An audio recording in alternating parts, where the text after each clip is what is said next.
Franklin Covey's weekly podcast on leadership with Scott Miller. That's me.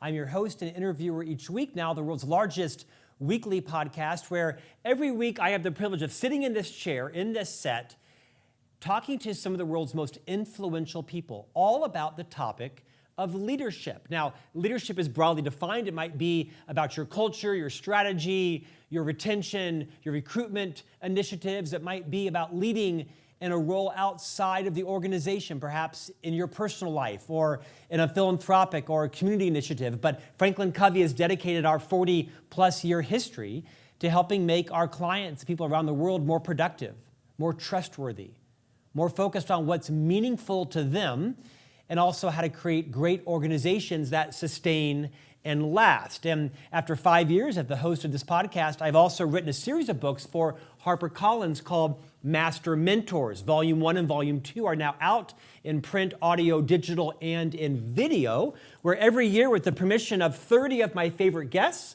I write a short chapter about a particular transformational insight they brought to the podcast, because many times they share these remarkable nuggets, but the camera's off or we've just ended. And so I hope you'll enjoy Master Mentors, sort of like chicken soup for the podcast leadership soul. Volume 3 coming out with 30 new guests and 30 new stories.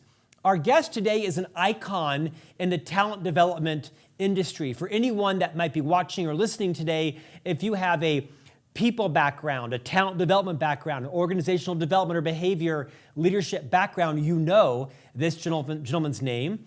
He is Josh Bersin. He's considered to be one of the leading authorities in human resources and talent management worldwide, spent many years with the Deloitte organization, both a researcher, practitioner, leader, and I think you'll really enjoy the conversation. He's just released a new book called Irresistible: The 7 Secrets of the World's Most Enduring Employee-Focused Organizations, and he's joining us from his home in Northern California today. Josh, welcome to On Leadership.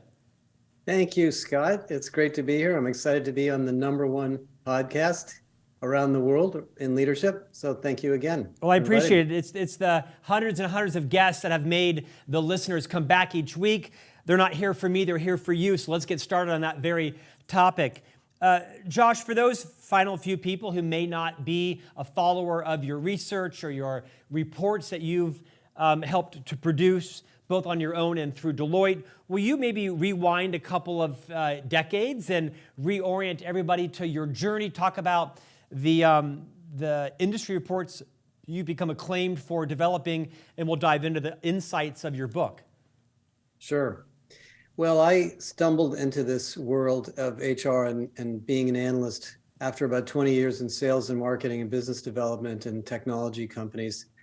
And originally what I worked on was online learning and the technology and governance and operations of training departments. And so one of the really kind of hallmark studies that started my career in this was called the High Impact Learning Organization, which was really about how training and development departments can optimize their operations.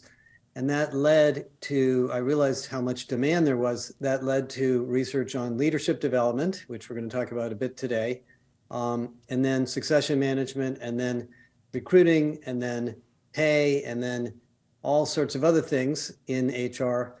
And because I have a long background in technology, during this whole period of time, I've also been a technology analyst. So we built a company that did this, sold it to Deloitte in 2012. I left Deloitte in 2018, and I'm doing it again. And now with even more focus on research, but also on the professional development of HR people, not just business people. So it's been an incredible career for me, and I feel lucky to have landed where I am, to tell you the truth. It's really been a joy. Josh, one of the mantras here at Franklin Covey, where I was privileged to be an employee for 25 years, and now I'm an ambassador for the firm as an entrepreneur, being privileged to host this and other podcasts for the firm. One of the mantras was a workplace of choice for achievers with heart. And that isn't a mission statement. That actually isn't even our mission statement, but a workplace of choice for achievers with heart. And the board, the executive team, the CEO, this is not just a pithy phrase. It really is, it infuses our values, who we hire, who we fire, how we train, how we invest. You've authored this book called Irresistible. We'll talk about some of the secrets in a moment. But in 2023, what makes a company irresistible that people choose to stay? I've read that now the average work tenure for perhaps someone from the younger generation is 18 months. I think a 24-month tenure seems like a long time. Well, what are the companies that are irresistible where people choose to stay? What do they have in common? Well, it's a good question because we have reached a point where the quit rate or the turnover rate is very, very high. Roughly a third of Americans changed jobs in the last year. Some of that's because of the pandemic and some of that's because of employers. But ultimately, what employees or workers want is they want a meaningful job that allows them to express their personal aspirations as an individual, as a professional, to take their God-given gifts and bring them to other people through some organization that they feel a part of. They want to be paid fairly. They want to work with people that appreciate the work that they do. They want clarity and productivity so they can do the work. They don't want a job that's impossible to do, and they want to be able to grow. And so that funny little combination is actually hard to do when you're a CEO worrying about your stock price, or you're a startup with your investors breathing down your back, or you have a competitor crawling up your tailpipe. CEOs forget about that, and then they end up with all sorts of problems with their workforce. And that's the reason the workforce turnover is so high, is the stress on executives has been very, very high during the pandemic and the last economic cycle. And I just think getting back to those principles of how to attract and retain and manage and motivate people is fundamental. And even now you see Starbucks and Boeing and many of the companies that have been through some pretty big problems going back to their core people practices again, because that is the ultimate center of a great business, is taking care of the people in the company before you take care of the people outside of the company. Josh, this may sound like a cliche question, but if there is anyone in the world, literally anybody in the world that would have their pulse on this, it would be you, because this is your expertise. Let's talk about culture post-pandemic, specifically back to work. I was with the CEO a few weeks ago giving a keynote, and it happened to be a gentleman, and he mentioned that they're a relationship-based company. And he believes, as does his board and executive team, that everybody needs to be in the office. It's not a political issue. It's not a forcing you against your will to show up for no reason. It is, quite simply, our company believes we're better together. And that was their theme. We're better together. And therefore, they have a now complete back to work. We want you in the office, not to bend your will to us or to show you we're in charge or the pendulum swung too far. It's just, we believe we're better together. So if you want to work here, you got to show up physically in the office. Where is that pendulum right now? I know that there are a lot of companies that are forcing employees back, and there's that news, and others that say, hey, we're fine being virtual or hybrid. We should have done this years ago. Anything you would say to the leaders who are wrestling with this decision, who feel they're better together, but they don't want to lose staff that are now saying, yeah, I won't stay if I have to come back? What advice would you give the C-suite on that conundrum? Yeah, I mean, the advice I would give is to not be too black or white about it, because people have learned that working at home or working remotely actually has a lot of benefits. Commute time is reduced to zero. There's more flexibility. People can work in an environment that they might feel more comfortable in. And they might be more productive at home for certain things at certain points in time or certain tasks.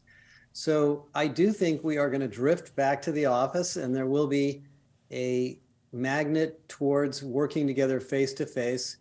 But honestly, if we're going to make any progress in this world of the economy, we should probably take advantage of the fact that hybrid work actually works pretty well and people are productive at home.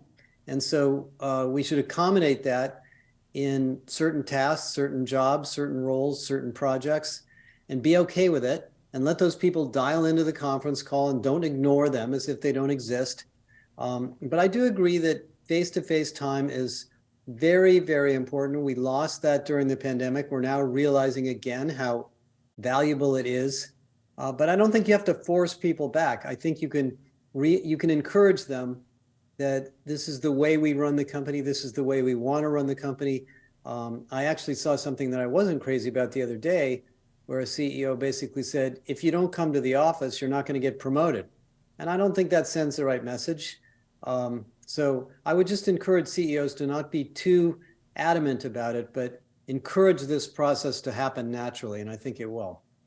Josh, 3.5 years ago, it was nearly unheard of to think of a senior executive leader that lived outside of the corporate headquarters. Now, there were some exceptions, sales leaders perhaps, but Right. the general case was if you were in the executive suite or in senior management, you lived, if not close to the corporate headquarters, you lived at least one of the regional hubs. And I was with a CEO recently who I'm doing some consulting work, Fortune 500 company, and he mentioned that for the first time in his 40-year career, he hired a member of his executive team that he'd never met in person. This was about a year ago when the pandemic was still kind of unsettling, and he did his first executive hire 3 or 4 times on Zoom, and he wasn't scared, but he was worried. Like, is this going to work out? I'm so used to connecting with people.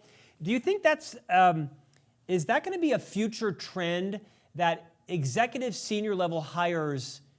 Now, you might have met them over Zoom once or twice, or even in person for an interview, but do you think it's going to be increasingly the case that an executive officer lives in Taos, New Mexico, and her company's in New Jersey, and she gets hired to be in the C-suite, but she's 12 states away? I think it's possible. I think it will happen. I don't think it's ideal. I think particularly executives have to really get to know each other and spend time together and interact face to face as much as they can. They don't have to be together every day. I mean, once you really know someone and you trust them, and you guys know a lot about trust, you can work remotely just fine. But I have a hard time believing that person you had interviewed didn't meet the person face to face before they hired them. I think that would be unusual, because executive positions are filled with uncertainty and difficult decisions and vague problems that have to be addressed iteratively. And so, I think most senior executives will continue to spend a fair amount of face time with each other on a regular basis, but they don't have to be in the same city. I mean, they can meet. I know many, many executives that live remotely from their peers, and they fly and meet up every couple of days or every week or two and get together face to face. That's very common. Josh, let's talk about what makes companies irresistible. The book really is organized around the shifts that you've seen happen in the workplace. A shift from work, not jobs, from coach, not boss, to coach, not boss. Right. Culture, not rules. Purpose, not profits. Right. You talk a lot about leadership in the book and the role of manager. You actually have a pithy phrase around how dangerous managers can be, right? Because they now have authority over people, and you often see people take that to the wrong extent. What do you think in 2023 and beyond the role of the manager is? There, of course, are millions of them in the workplace in the U.S. alone. Speak to all the managers. Perhaps they've just been promoted from being an individual contributor. Now they are a leader of people. There's a lot of debate between the difference between manager and leader. Let's call them the same for purposes of ease right now. What's the role of a manager? Well, first let me take a step back and talk about why I wrote the book, and then I'll talk about what it means to be a manager today. The big shift that's been taking place, and it's really accelerated the last couple of years, is moving to what you might call a post-industrial economy. Most companies and most economies are driven by services, by intellectual property, by design, by innovation, by creativity. In the old days of industrial businesses, you would develop a product and you would hire employees who were considered labor, and you would have a manager or supervisors to manage the labor. And the labor was essentially replaceable. The reason we had these job descriptions was that if we lost a person, we could fit another person into this job, sort of like a replaceable part. And the company made money through scale. The more and more and more of these things we made and sold, the more and more money we would make. And now that's not the way companies work. Every company or every employee adds human value to their job in unique ways. And more the routine work is going away. In fact, the new AI revolution is going to get rid of more routine work. So what you're really managing, you're not managing people's tasks anymore. You're managing these individuals, each of whom are adding value to your company and your team and your projects in the way that they can best do it. You may not know how they're going to do it best. You may not be the expert at what they do anymore. In the old days, you were. You were the guy that knew how to do it, so you told everybody else how to do it. Now you're more of a developer or a coach or a feedback mechanism, or you're giving them connections to other things in the business they don't understand, or you're helping them get new skills, or you're making them aware of things that they're not doing very well so that they can do them better. So it's a much different relationship. And, I think that's the fundamental thing that's changed. The reason I called it coach, not boss, is, many people think when they become a manager for the first time, wow, this is hard. I have to boss all these people around. I have to figure out what they need to do. I need to know what they're working on. I need to micromanage them. I need to understand their goals. I want to get them more goals. I want to check in with them all the time. You don't have to do that. If you hire the right people and you divide the work up, correctly, which is hard, and you give them the tools they need to do their jobs, you can actually have a fairly light touch on most people and they will do great work. So it's a very different role. And the best word I could think of was as a coach. The coach of the basketball team is not out there showing people how to shoot. In fact, he or she may not have ever been a basketball player, but he or she knows a lot about the game. They know a lot about what's working and what's not working in this particular play. They know how to coach individuals. They know when somebody feels off and they're having a bad day and what to do about it. That's kind of the role of a manager now. And that is true in virtually every industry. Josh, it also seems a bit aspirational to talk about purpose versus profits. On one aspect, we hear that perhaps the younger generation, enormously well educated, and we'll talk about, are their values that much different than maybe my generation's values? But you hear they want purpose, meaning, environmental impact and footprint and responsible organization. But yet we also know that no company can exist without profit. And many times, margin, no mission, but also no mission, no margin. What's the reality of C-suite leaders that have to focus on profit? That the analysts are knocking them to the curb every quarter, right? They're going Scott, off the ranch. Hang on. Okay, so everybody's got this wrong. Profit is not the goal. Profit is the outcome of something you're trying to do to solve some problem for some customer. And so the way companies are formed is they start with some passion to solve a problem that no one else has solved, and they're going to do it differently or better or higher quality or at lower price than anybody else. And the company gets started and it realizes, wow, we can make money at this. And they do more and more of it, and they make more and more money. And all of a sudden they're chasing the money and they're following the numbers, and maybe they go public or they get a bunch of investors, and they're constantly worried about more profit, more revenue, more profit, more revenue. And they kind of forgot where they started. And sure enough, when you drift out of your core and you start doing things you're not very good at, there's more competition. You don't understand the customer as well as you thought you did. You start actually floundering, and the core business that you started with probably isn't being taken care of. And that's the point. Not that purpose is some grandiose sort of religious belief in, the greater good that you're trying to create for society, although that may be part of your purpose. But what is it that brought you together as a company in the first place? And what I find is most companies that lose their way lost track of what that was. And they tried to do too many things, and they became too profit-centric. Once all you're worried about is profit, it's pretty easy for a competitor to take away your core business because they're thinking about the thing that made you what you are. Now, being profitable in the mission or purpose you have, that's the tricky part. And that's actually, to me, the craft of business. The craft of business is not coming up with a problem and saying, hey, let's go try to solve it. It's figuring out how to solve it in a new and innovative and profitable way. And that's where creativity and innovation and hard work and people management comes in. So that's really the purpose of this chapter. And I interview IKEA in there and Unilever and, a lot of, even Boeing, by the way, really is not in business to make a profit. They're really a technology and science company at their core. And that was really their aspiration. If you can't remember what it is that kind of wakes you up in the morning to make your business work, what is the problem and the mission you're trying to achieve, then you've probably kind of gone down that path a little too far and you need to back up a little bit. Josh, speak to me as a parent for a moment. I have 3 sons with my wife, Stephanie, that are 8, 11, and 13 now. And I'd like you to kind of project 6, 8 years in the future. Who knows where AI will be or Chat GPT. Yeah. Assume they've got some technical skills, whatever that is, right? Whether they're an engineer or a lawyer or whatever.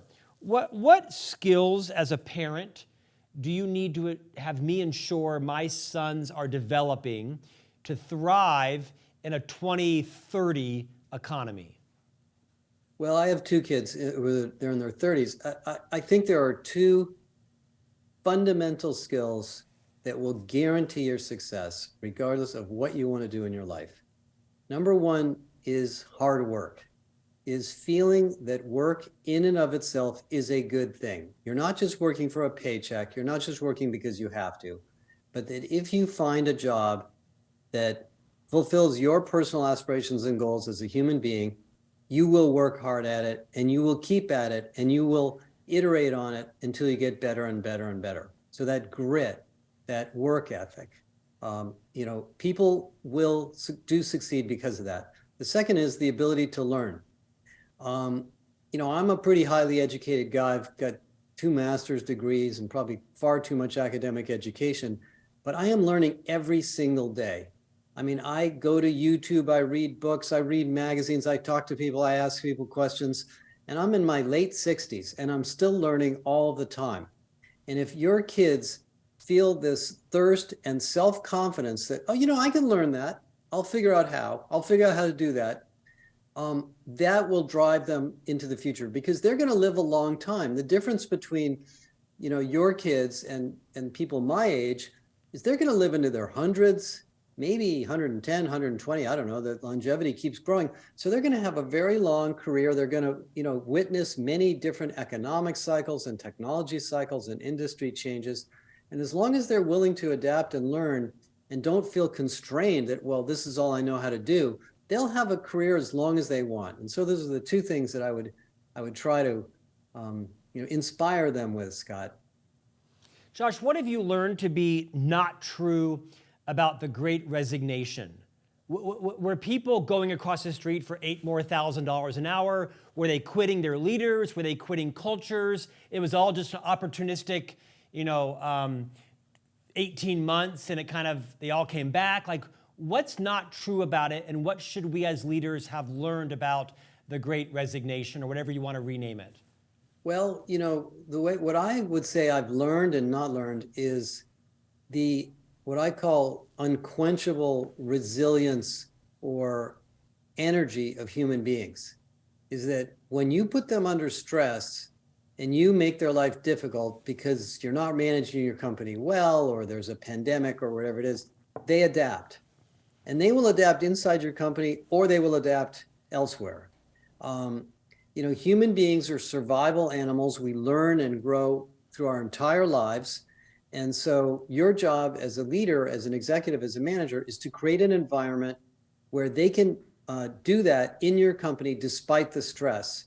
The reason we had so much job change is that companies shut down operations, they moved people from place to place, they redeployed resources in massive ways. And I think, people were just basically burned out from the pandemic and couldn't deal with it. There was a lot of money floating around from the federal government that helped, so there was more support. And I don't think companies had, in the early days of the pandemic, enough time to think about the employee experience that they were creating while they were trying to keep their company afloat. I think later in the pandemic, they did. I think, maybe halfway through, most CEOs took a step back and said, whoa, we've got a mental health problem here. We've got a turnover problem. We've got a training problem. Now that we've survived this transformation into the pandemic, we got to take care of the people. So I saw it change. I mean, the employee engagement and turnover numbers are still sort of down, but I think we're coming back to a more rational way of thinking about workers. So that's my interpretation of what happened during the pandemic. I don't think most people quit just because they wanted to stay home. I think there was just too much stress in their lives, and the company or manager they were working for maybe didn't give them the flexibility they needed to just survive through the stress that we were all dealing with. Those companies that did, though, kept their workers and hired a lot of new people. So, the unemployment rate still is very, very low. There's a lot of jobs, and a lot of people, very high percentage of the workforce is working. Josh, I think I read recently where you wrote a piece in HR Zone that you mentioned that burnout really is a management leadership issue, not a personal issue. Riff on that topic for a few minutes. Yeah, I really think we've made a mistake by thinking about mental health and well-being as an employee issue. It is partly, I mean, we need to give employees fair pay and a work experience that's productive. We can't overwork them. We have to keep them safe at work, et cetera. But, if management is breathing down their neck, micromanaging them, giving them too much to do, not being clear about what they're being held responsible for, forcing them to come in the office and commute when they don't really think they should, not communicating clearly, that creates a massive amount of stress on people. And people will stay at work and feel terrible and not tell anybody. I read a study by the American Psychological Association, and I mentioned this to a bunch of CHROs, that 40% of workers go to work every day frightened that they're going to get in trouble, frightened that their boss is going to yell at them, frightened they're going to make a mistake. That's an indication that I think 99% of workers are trying as hard as they can to get work done. And research by Microsoft that came out late last year, 87% of workers believe they're highly productive. The bad part of that survey was that only 17% of executives believe their workers are highly productive. And that is not the fault of the employees, that's the fault of the leadership.